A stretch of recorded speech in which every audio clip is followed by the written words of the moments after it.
अस्सलाम वालेकुम। Urdu voice story centre के मुआज़्ज़िज़ समीन को हमारा सलाम। नाज़रीन, आज मैं आपके लिए जो कहानी लेकर आई हूँ इसे सुनकर बहुत लुत्फ़ अंदोज़ होंगे। तो चलिए कहानी शुरू करते हैं। पुराने ज़माने का जिक्र है। एक मुल्क में एक जाबिर बादशाह हुकूमत करता था। लोग उसकी हैबत से कांपते थे। ज़रा सी बात पर गुस्से में आकर गर्दन उखाड़ देना उसका मामूल बन गया था। एक रोज़ किसी मुखबरे ने उसे खबर दी कि उसकी सल्तनत के मशरकी देहात का रईस आज़म बहुत बुरी जागीर में बड़े ठाठ बाट से रहता है। इलाके के लोग उस पर जान छिड़कते हैं क्योंकि वो आए दिन उन पर इनाम व इकराम की बारिश करता रहता है। बादशाह को ये बात पसंद न आई कि उसकी सल्तनत में उसके अलावा किसी और को भी ऐसी शान और शौकत हासिल हो। उसने हुक्म दिया कि उस रईस को उसके दरबार में हाजिर किया जाए। शाही दस्ते फिर रवाना हो गए और बहुत जल्द मशरकी देहात में पहुंचकर रईस आज़म को गिरफ्तार कर लिया। रईस आज़म बहुत नेक दिल इंसान था। देहात के लोग उसकी गिरफ्तारी पर सख्त परेशान हुए क्योंकि वो उनका सच्चा हमदर्द और खैर ख्वाह था और हर तरह उनका ख्याल रखता था। जब रईस आज़म को दरबार में पेश किया गया तो बादशाह ने उस पर कहर की निगाह डाली और तेवरी चढ़ाकर कहा, हमने सुना है तुम सल्तनत के अंदर अपनी एक सल्तनत बनाए बैठे हो, बहुत बड़ी जगीर में ठाट बाट से रहते हो और बादशाह की तरह लोगों को इनाम इकराम देते हो। रईस ने बड़े अदाब से कहा, बादशाह सलामत, मैं तो खुद आपकी फरमाबरदार रया में शामिल हूँ। ये जगीर पिछले 100 साल से हमारे खानदान की मलकियत चली आती है। मैंने कभी आपके हुक्म से सरताबी नहीं की। मैं अपने ज़मीनों का पूरा लगान अदा करता हूँ और उन्हीं की जायज़ आमदनी से अपने देहात के लोगों के साथ कुछ हुस्न सलूक करता हूँ। बादशाह ने कहा, बस ज़्यादा बातें न बनाओ। तुम्हारी सज़ा तो ये थी कि इसी वक्त तुम्हारी गर्दन उड़ा दी जाए, मगर खैर हम तुम्हें इतनी रियायत देते हैं कि तुमसे 3 सवाल पूछ लें। अगर तुमने 3 दिन के अंदर अंदर उनका सही जवाब दे दिया तो तुम्हें माफ़ कर दिया जाएगा, वरना तुम्हारी सज़ा बरकरार रहेगी। रईस ने डरते डरते कहा, हजूर वो 3 सवाल क्या है? बादशाह ने कहा, पहला सवाल ये है कि वो क्या चीज़ है जो सुबह के वक्त 4 टांगों पर चलती है, दोपहर को 2 टांगों पर और शाम को 3 पर। दूसरा सवाल ये है कि वो सवारी कौन सी है जिस पर सवार होकर सिर्फ एक दिन रात में पूरी दुनिया का चक्कर लगाया जा सके। हम इस वक्त क्या सोच रहे हैं? तीसरा सवाल तुम्हारा ये है। रईस ये तीनों सवाल सुनकर बहुत परेशान हुआ। उसने दोनों हाथ जोड़कर बादशाह से कहा, बादशाह सलामत, ये तो बड़े मुश्किल सवाल है। 3 दिन में इनका जवाब देना तो मुमकिन नजर नहीं आता। बादशाह ने कहा, अच्छा चलो, तुम्हें 3 हफ्ते दिए जाते हैं, अब तुम जा सकते हो। ठीक 3 हफ्ते बाद दोबारा हाजिर होना। अगर जवाब दुरुस्त हुए तो तुम्हें माफ़ कर दिया जाएगा और अगर दुरुस्त ना हुए तो फिर समझो कि तुम अपनी जान से गए। रईस परेशान होकर दरबार से निकला और बादशाह के सवालों पर गौर करता रहा, मगर उसकी समझ में कुछ न आया। उसे मुल्क के 2 बड़े आलिम फाजिल आदमियों का ख्याल आया जिनकी समझ बूझ का दूर दूर तक चर्चा था। उसने सोचा कि इन सवालों का जवाब मालूम करने के लिए उनसे मिला जाए, मगर मुश्किल ये थी कि वो दोनों एक दूसरे से मुखालिफ सिमत में बहुत दूर दराज के इलाकों में रहते थे और उनमें से किसी के पास भी जाने के लिए एक तेज रफ्तार घुड़सवार को 3 दिन का सफर तय करना पड़ता था। खैर, मरता क्या न करता। रईस वक्त ज़ाया किए बगैर उनमें से एक की तरफ चल खड़ा हुआ। उस आलिम का इलाका शुमाल में था। 3 दिन के सफ़र के बाद जब वो वहाँ पहुँचा तो उसने आलिम के दरवाजे पर लोगों का हजूम पाया। मालूम किया तो पता चला कि आज तो वक्त मिलना मुश्किल है, अलबत्ता कल उसकी बारी आ सकती है।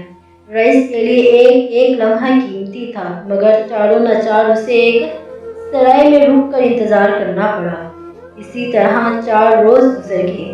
عالم سے ملاقات ہوئی تو وہ بادشاہ کے سوال سن کر سوچ میں ڈوب گیا، مگر آخر اپنی ناکامی کا اعتراف کرتے ہوئے کہا، سچی بات یہ ہے کہ ان سوالوں کے بارے میں میری سمجھ میں کوئی کام نہیں کر رہی۔ رئیس مایوس ہو کر اٹھا اور 3 دن کا سفر کر کے واپس وہیں پہنچ گیا جہاں سے چلا تھا۔ اس طرح پورا ایک ہفتہ گزر گیا۔ اب اس نے جنوب کی طرف سفر شروع کیا اور اسی طرح 3 دن کی مسافت طے کر کے دوسرے عالم کے دروازے پر پہنچا۔ وہاں بھی اسے اگلے روز تک انتظار کرنا پڑا، مگر وہ عالم بھی سوالوں کے جواب نہ بتا سکا۔ واپس آتے آتے ایک ہفتہ اور گزر گیا۔ اب رئیس کو محسوس ہوا کہ اس کے پاس زندگی کا بس آخری ہفتہ رہ گیا ہے۔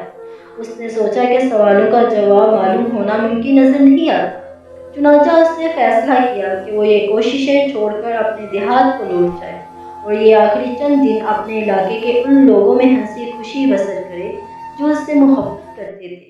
جب وہ گھوڑے پر سوار اپنے دیہات میں داخل ہوا تو وہ سب سے پہلے اسی کھیت میں ہل چلاتا ہوا وہ کسان ملا جو اس کا ہم عمر اور ہم شکل تھا۔ یہ کسان بہت ہنسمکھ اور خوش مزاج تھا اور ہر چیز کا اچھا پہلو دیکھتا تھا، مگر وہ رئیس اعظم کی گرفتاری کے بعد سے بہت پریشان تھا۔ اچانک رئیس کو آتے دیکھ کر اس کا دل خوشی سے اچھلنے لگا اور وہ ہل روک کر اس کی طرف لپکا۔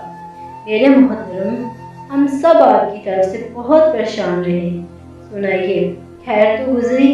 رئیس اس کی محبت بھری آواز سن کر اپنی ساری تشویش بھول گیا۔ اس نے کہا، سب ٹھیک ہے، کسی نے میرے خلاف بادشاہ سلامت کے کان بھر دیے تھے، مگر اب ان کا دل صاف ہو گیا ہے۔ آپ کی طبیعت تو اچھی ہے؟ کسان نے پوچھا۔ مجھے آپ کے چہرے پر پریشانی کا اثر محسوس ہوتا ہے۔ رئیس نے بات کو ٹالنے کی کوشش کی، مگر کسان کے پرخلوص سوالات کے آگے وہ بے بس ہو گیا۔ اس کی آنکھیں بھیگ گئی اور دل کی بات زبان پر آ ہی گئی۔ سارا قصہ سن کر کسان نے مسکراتے ہوئے کہا، جناب والا، آپ کیوں فکر کرتے ہیں؟ اس مسئلے کا حل کچھ مشکل نہیں۔ آپ جانتے ہیں میں آپ کا ہم شکل ہوں، بس مجھے اپنا لباس اور گھوڑا دے دیجیے، اس کے بعد میں جنگ اور میرا کام۔ اگر سوالات کے جواب نہ دے سکا تو آپ کی جگہ اپنی گردن تو کٹوا سکتا ہوں۔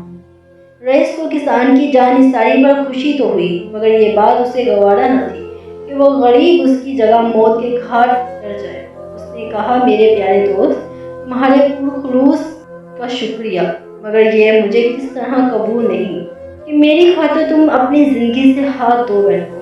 کسان نے یہ سن کر کہتا لگایا اور کہا، جناب آپ پریشان نہ ہو، اللہ نے چاہا تو میں سب شاہی سوالوں کے جواب دے کر زندہ سلامت واپس آؤں گا۔ رئیس کسی طرح راضی نہ تھا، مگر کسان نے اپنی خوش دلی سے آہستہ آہستہ اسے اپنی کامیابی کا یقین دلا کر آمادہ کر ہی لیا۔ تیسرے ہفتے کے آخری دن کسان رئیس اعظم بن کر بادشاہ کے دربار میں حاضر ہو گیا۔ بادشاہ کو اس کے چہرے پر بشاشت دیکھ کر حیرت ہوئی۔ اس نے پوچھا، کیا تم سوالوں کے جواب دینے کو تیار ہو؟ بالکل بادشاہ سلامت، کسان نے ادب سے سر جھکا کر جواب دیا۔ بادشاہ نے کہا، اچھا تو پھر بتاؤ وہ کیا چیز ہے جو صبح کو 4 ٹانگوں پر چلتی ہے، دوپہر کو 2 ٹانگوں پر اور شام کو 3 پر؟ کسان نے بڑے اعتماد سے کہا، حضور وہ انسان ہے، اس کی زندگی کی صبح اس کا بچپن ہے جب وہ گھٹنوں کے بل چاروں ہاتھوں پاؤں پر چلتا ہے۔ اس کی زندگی کی صبح اس کا بچپن ہے جب وہ گھٹنوں کے بل چاروں ہاتھ پیروں پر چلتا ہے۔ جوانی اس کی زندگی کی دوپہر ہے جب وہ سیدھا کھڑا ہو کر دونوں ٹانگوں پر چلتا ہے، اور بڑھاپا اس کی شام ہے جب وہ لاٹھی کا سہارا لے کر چلتا ہے اور لاٹھی اس کی تیسری ٹانگ بن جاتی ہے۔ بادشاہ یہ جواب سن کر مسکرایا، اس کا غصہ ٹھنڈا ہونے لگا اور اس نے کہا، بہت خوب، اچھا تو اب یہ بتاؤ کہ وہ کون سی سواری ہے جس پر سوار ہو کر ایک دن رات میں پوری دنیا کا چکر لگایا جا سکتا ہے؟ کسان نے اس خود اعتمادی کے ساتھ کہا، حضور والا، اگر آپ سورج پر سوار ہو جائیں تو اگلے روز ساری دنیا کا چکر لگا کر آئین اسی وقت یہاں واپس پہنچ جائیں گے۔ بادشاہ جواب سے بہت محظوظ ہوا اور کہا، رئیس اعظم تم واقعی بہت ذہین آدمی ہو، تمہارے دونوں جواب بہت عمدہ ہیں، مگر تیسرے سوال کا جواب دینا اتنا آسان نہیں ہوگا۔ بتاؤ اس وقت ہم کیا سوچ رہے ہیں؟ کسان کے چہرے پر مسکراہٹ پھیل گئی۔ اس نے कहा, बादशाह सलामत, ये सवाल तो सबसे ज़्यादा आसान है। आप ये सोच रहे हैं कि मैं मशरकी देहात का रईस आज़म हूँ, मगर हकीकत ये है कि मैं उनका एक अदना खादम हूँ। ये कहकर उसने रईस आज़म की अबा उतार दी। इसके नीचे वो अपना सादा सादा सा लिबास, हकानी लिबास पहने हुए थे। बादशाह ये देखकर हंस पड़ा और उसका गुस्सा बिल्कुल खत्म हो गया।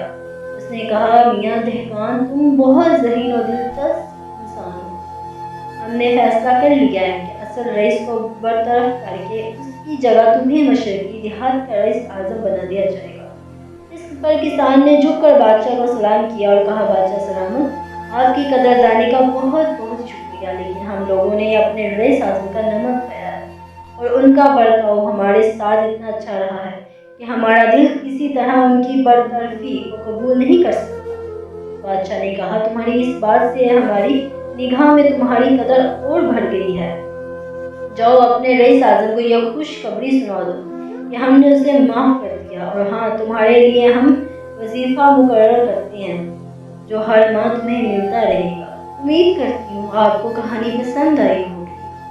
प्लीज़ वीडियो को लाइक करें और चैनल को सब्सक्राइब करें। मिलती हूँ अगली कहानी के साथ। इजाज़त दीजिए। अल्लाह हाफ़िज़।